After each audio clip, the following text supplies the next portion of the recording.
The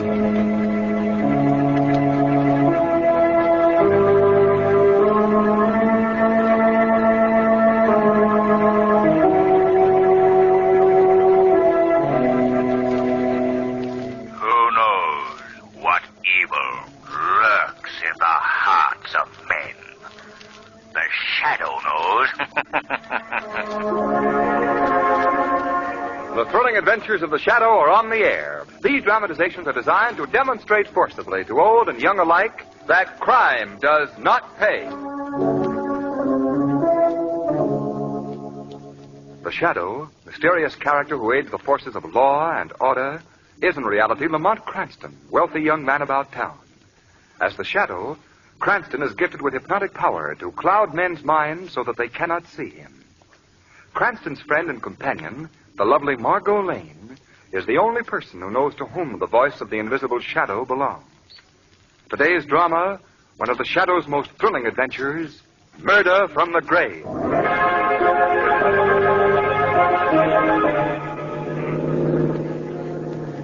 That's him there, walking towards the car. Yeah. Pulling closer to the curb. Okay. Wait till we're right beside him, see? Yeah, I know. All right. Let him have it.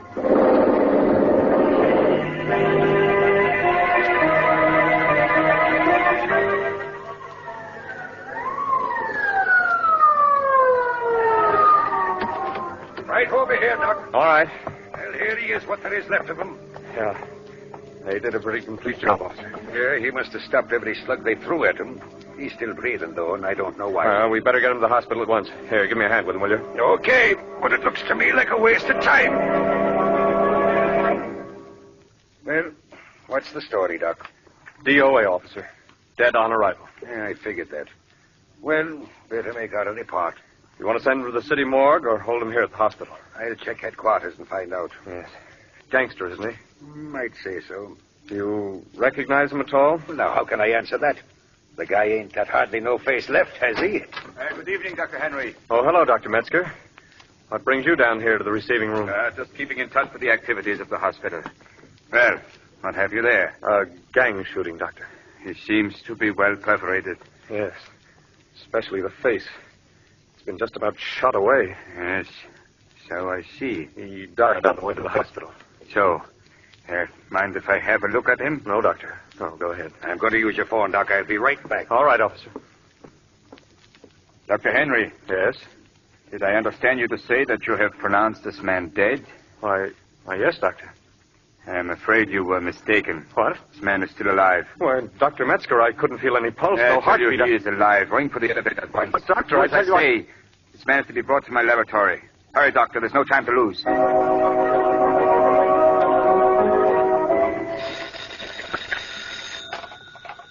Dr. Henry speaking. Hello, this is Dr. Metzger. Oh, yes, Doctor. That patient, man who was brought to my laboratory, is alive and can be saved. Why, that's unbelievable, Doctor. Nevertheless, it is true. But what about his face? His face has been shot away. I intend to give him a new face. Now, listen to me, Dr. Henry.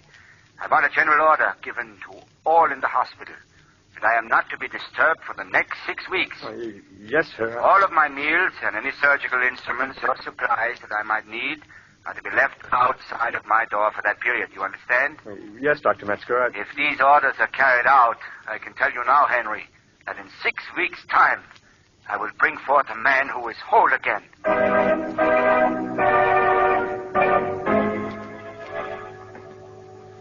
Doggone it, Jack. I just can't help it. Old man curiosity is getting the better of him. And you've got to find out what goes on in Metzger's laboratory. Is that it? Yes. He's been in there almost 6 weeks now, Jack. Imagine almost 6 weeks without telling anyone how his experiment is progressing. Say, does anyone even know if the patient is still alive? Yes, we do know that much. Metzger sent word to that effect to Doc Hawkins yesterday. Look, Sherlock, how do you plan to get into the laboratory? Well, when Metzger opens the door for this tray of food, I'll just walk in with him, that's all. Good luck. Yes, I'll need it. Knock on the door for me, will you? Sure. Who is there? Your food tray, Dr. Metzger. Oh, thank you. Where do you want me to put... One moment. You believe the tray with me, Dr. Henry? Well, I was just going You to put... were just going to try to gain entrance to my laboratory. I'm aware of your intense curiosity, Henry. A curiosity that is shared by everyone else in this hospital. Well, You can tell them all for me that my experiment is nearing completion. Very well, Doctor. If they wish, they may come here to my laboratory tomorrow at noon. And I shall reveal to them my finished product. I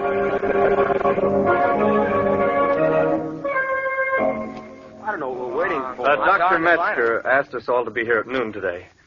It's now 1:15. I, for one, see no reason for waiting around any longer. You're right, Henry. Well, what do we do? Well, we'll let him know we're here. Dr. Metzger. Dr. Metzger. Why doesn't he answer? Well, there's only one way to find that out. Let's start trying to get in. The door isn't locked. I'll go look for him. Dr. Metzger. Dr. Metzger. He must be in there. He's not out here. Look, come here, all of you. Oh, what is it? Look, there on the floor. Oh, hold it. It's Metzger. He's dead. Yes, and it looks like murder. His face has been slashed. Look, here on the floor. A broken mirror. Where's the patient? The man he was working on. There was no one else in this room when I came in. Well, then he's gone. Yes, but not before he murdered Dr. Metzger.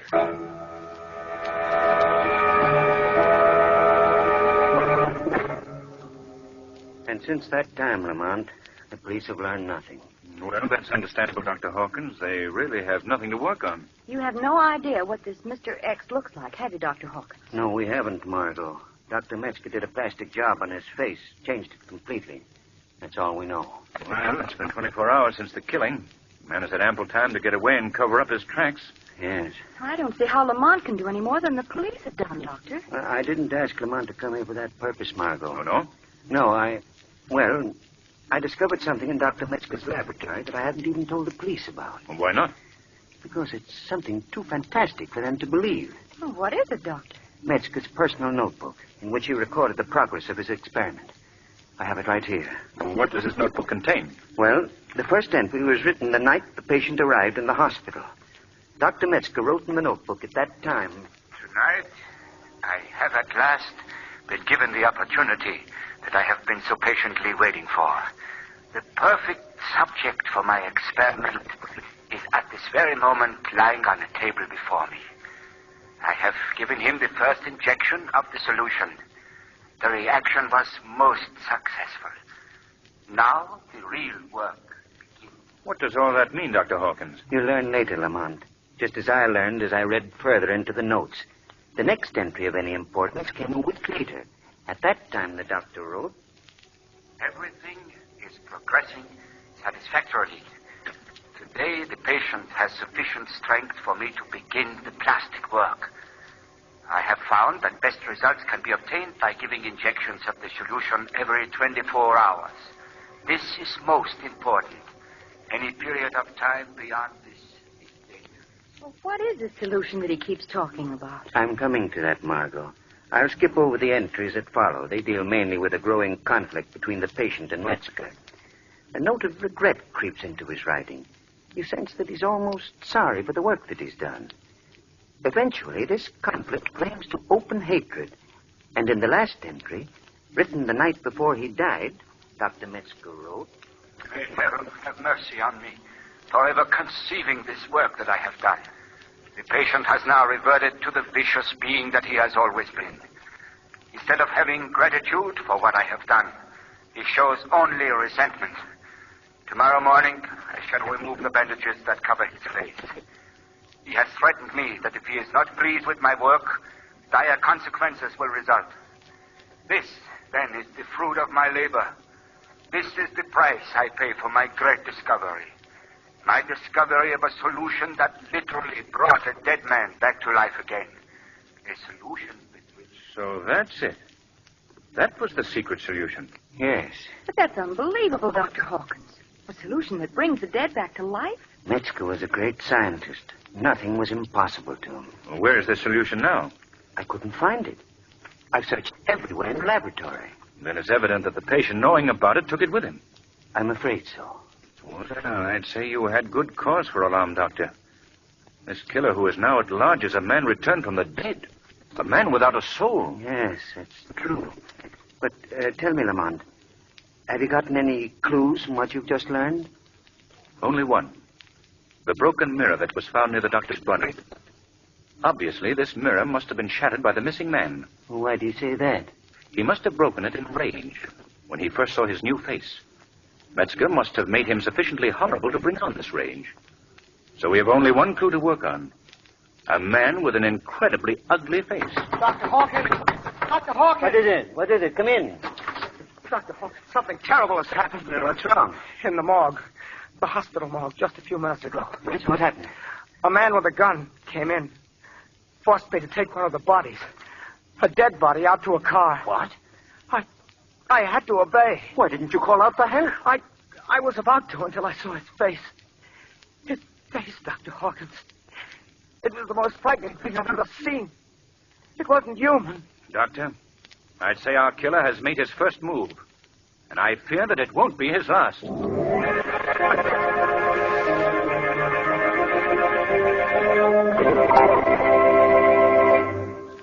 While we're waiting for the curtain to rise in Act 2 of Murder from the Grave, I want to ask you something. When the summer months come, what are you going to do for a supply of hot water? Will you be able to have all the hot water you want, when you want it? And will it be available at a cost within your budget? This is an important problem in many homes. That's why today, the Blue Coal Dealers of America are offering the latest in low-cost hot water heating equipment. They've given you the Blue Coal Automatic Heat Regulator. They've given you the John Barclay Home Heating Service. And now, in 1941, the same Blue Coal Dealers bring you the equipment that provides all the low-cost hot water you want. Yes, the new Blue Coal Deluxe Water Heater that works automatically gives you more clean hot water than you can use. Think of it. Now, at last, you can have an abundant supply of clean hot water heated at just the right temperature and whenever you want it, all summer long. Phone your neighborhood dealer tomorrow and ask him about this new Blue Coal Deluxe Water Heater. Remember, it will pay for itself in savings over the usual cost of summer hot water. And remember, too, when it comes to keeping your home warm and comfortable, there's no other fuel like Blue Coal. Give your dealer a call in the morning. His name is listed in the Where to Buy It section of your classified telephone directory under the words Blue Coal.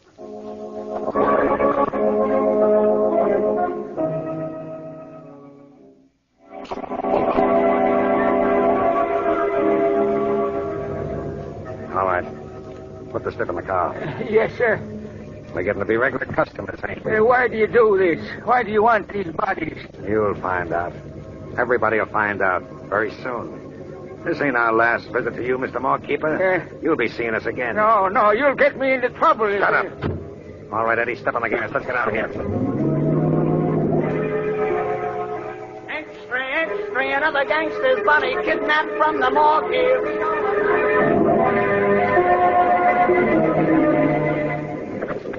That particular pendant will cost you $2,000. Oh, I There we are. Both of you. This is a stick-up. What do you want with that? We can't get away with this. No. Just watch us. Grab them rings, Eddie. Right. Phil, take that tray of bracelets. Okay. That's all we need here. Wait a minute, boys. Before we blow, we ought to let the folks have a look at us for purposes of identification. Take off your mask, boys. No, they're not you. Oh, how horrible. We ain't very pretty, are we? Well, nobody is. Once they've been dead. Look, only 3 guards for a payroll over $100,000. Cut them off, Eddie. Squeeze them into the curb. Right. Good work. Come on, boys. What do you guys think you're trying to do? You'll find out soon enough, Buster. You men stay where you are. We've got a Tommy gun here. Go ahead and use it, brother. Go ahead. All right. You asked for it. Look! The bullets don't have any effect on them. They're still coming toward me over the collar. Don't you know better than to shoot at a mob that's already been dead? Let them have it, boys.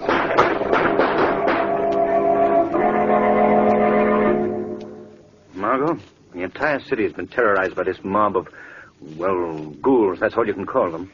Lamont, do you honestly believe that this gang consists of the dead men who were kidnapped from the different morgues? Yes, Margot. There's no doubt of it.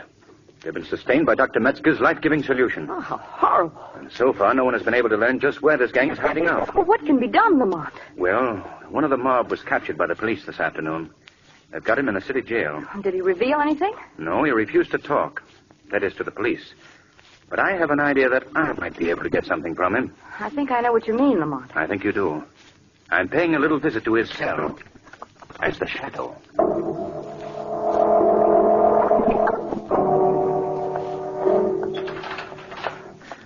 don't they come for me? They know the cops have got me. Why don't they come? What was that? So, your friends have deserted you, eh? Who's talking to me? I must be getting stir-crazy. I don't see nobody. You're not stir-crazy. I've merely made myself invisible to you. You made yourself invisible? Oh, I get it. The shadows paid me a visit. That's quite correct. What are you doing here? I've come to talk to you, to learn something about you and your companions. Save your talk. I ain't saying nothing. I know the horrible secret that you and your gang possess. The power that you have to bring life to the bodies of those already dead. How'd you learn? Where'd you ever dream up an idea like that? I followed the activities of your leader from the day he killed Dr. Metzger and stole the life-giving solution. I don't know what you're talking about. Yes, you do. You're being foolish enough to remain loyal to your mob after they've deserted you. That ain't true. Then why haven't they tried to get you out of this jail? Certainly they must know that you'll soon need another injection of the serum. What are you talking about? I learned from Dr. Metzger's own journal that the life-giving solution must be injected every 24 hours. To go beyond this period without it means a return to the dead. No, you're just trying to scare me. How long has it been since you received your last treatment? Yesterday. Just about this time. Then its effect should be wearing off right now. We must act quickly. Tell me where the hideout is. And after dealing with your friends, I promise to bring back enough of the serum to keep you alive. Are you sure you ain't handing me no line? I swear it. Now, tell me the secret hiding place and just how many men there are. Okay. About the men. The boss has only 2 henchmen left now. Phil and Marty. It's been getting harder to make snatches from the morgue. And besides, the boss don't want to waste the serum on us dead ones anyway. Only 2 days ago, he let one of the boys go back to the grave without a shot from the hypo. And believe me, Shadow, his face wasn't pretty to see. Quickly now. Where's the hideout? The hideout? Well, it's... Hey, what's happening to me? I got a funny feeling in my head. Quickly, man, quickly. Like buzzing. Tell me where the hideout is. It's... How much better for them to have left you untouched after death had claimed you the first time.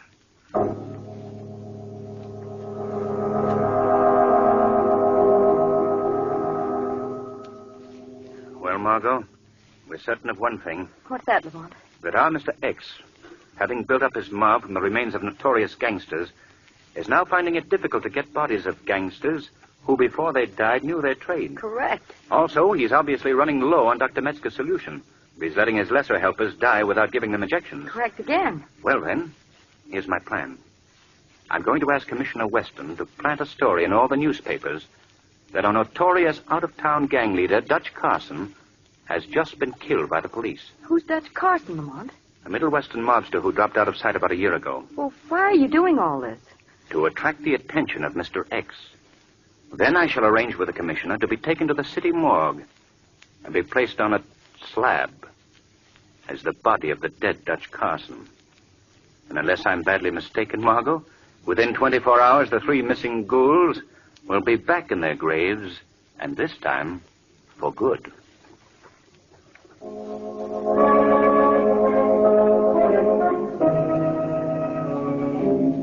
Ready to stretch out on the slab, Mr. Cranston? All right, Tom. You know, you're the first live stiff I ever had in here. Well, I hope I remain that way. Yeah. And would you cover me over with a sheet, please? Sure. Hey, what's going to happen when these fellas find out you ain't a dead one, much less the missing Dutch Carson? Well, now, Tom, it's something I'd rather worry about when it happens, if you don't mind. Yeah, well, I'm here to tell you, I wouldn't touch your job. Quiet. Huh? I hear footsteps outside the door. Yeah, somebody's there. Who are you? Take a look at me, Pop. That ought to answer your question. You come again, huh? Yeah, I told you I'd be paying you another visit. What do you want? I want the body of Dutch Carson. I got a little job he's going to do for me.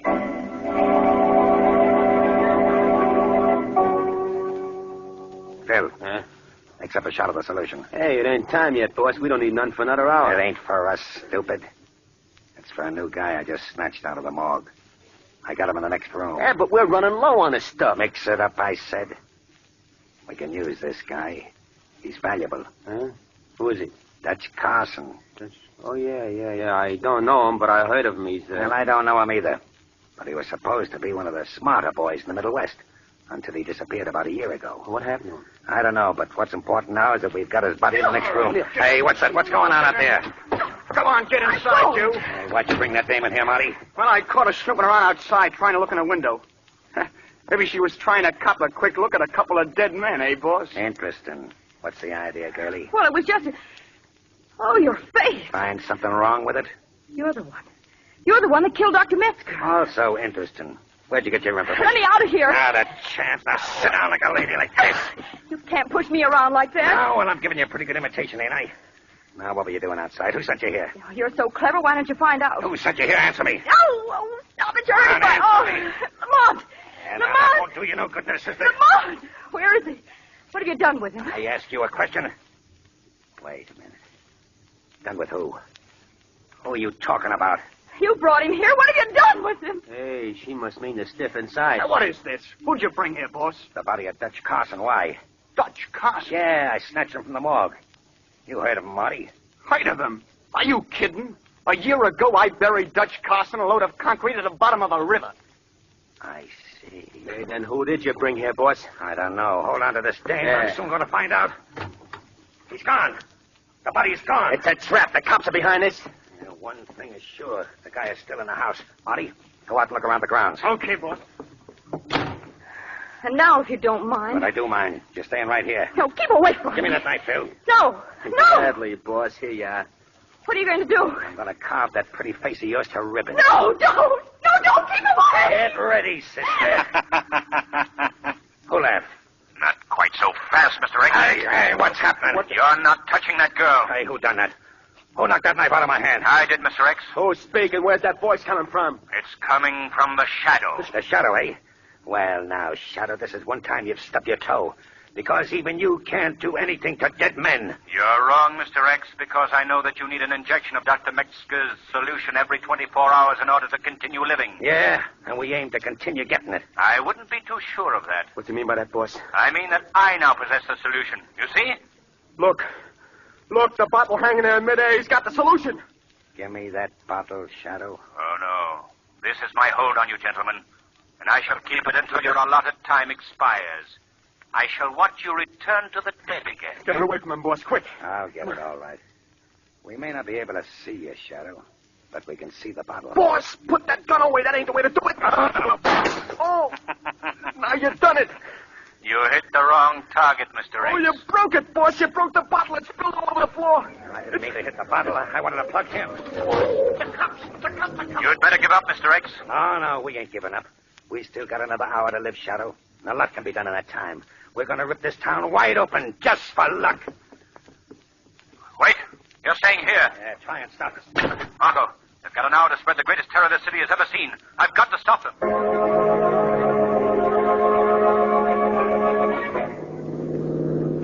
We ain't got much time, boss. Looking back, Marty's gone already. Yeah, I know, Phil. Will we look as bad as that when we return to the dead? We'll never know. Besides, right now, we got a little fun ahead of us. Now, when we get to town, shoot and keep shooting at anybody who gets in our way. They're going to remember us when we get done, Phil. Okay, boss. Hey, watch your driving. This is a narrow bridge. You know, it's something's pulling the wheel. What? I can't straighten it out. You'll never straighten it out, Mr. X. Shadow.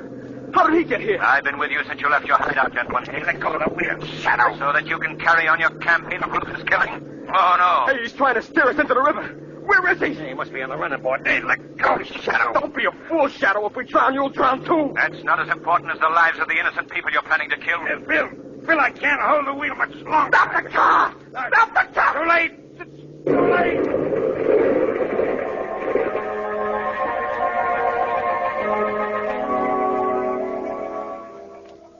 But, Lamont, you might have been drowned, along with your ghostly friends. I certainly might have been, Margot. But fortunately, I threw myself clear of the car before it went over the bridge. You know, Lamont, I've become very attached to you. Oh, don't think for a minute that all our mad exploits together hadn't been fun.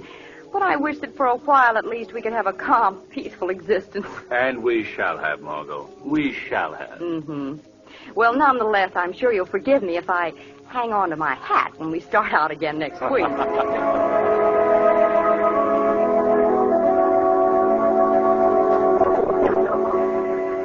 Today's program is based on a story copyrighted by the Shadow magazine. Characters, names, places, and plot are fictitious. Any similarity to persons living or dead is purely coincidental.